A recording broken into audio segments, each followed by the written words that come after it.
J'avais des proches qui sont LGBT, donc pour moi c'était pas forcément mal vu, c'était juste moi en fait.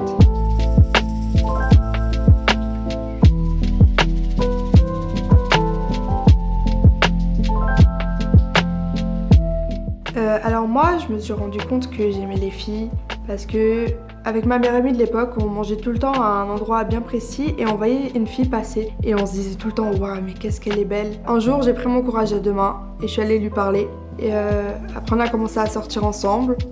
Et ce jour-là, je me suis dit il faut que je le dise à ma mère et j'étais en pleurs, j'étais pas bien avant de le faire. Moi, j'avais vraiment peur de la réaction de ma mère parce qu'elle m'a toujours dit toute ma vie que si j'aimais les filles, les garçons, c'était égal parce que tant que je suis heureuse, c'est comme ça. Mais après, je me suis toujours demandé, est-ce que si un jour le cas se présente, elle pensera pareil, elle dira pareil. Et du coup, j'avais assez peur qu'elle me demande de la quitter ou qu'elle le prenne vraiment mal. C'était un soir, j'étais assise sur la chaise de mon bureau. Ma mère, elle est rentrée dans la chambre et elle m'a dit « Pourquoi tu pleures ?» Et de base, j'avais pas prévu de lui faire ce jour-là, mais je lui ai dit, bah maman, je crois que j'aime aussi les filles. Et elle m'a dit, mais c'est pas un problème. Je te l'ai toujours dit, tant que t'es heureuse, c'est le plus important.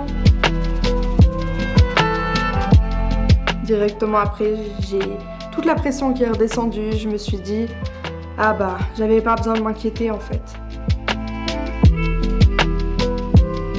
J'ai fait aussi mon coming out gender fluide.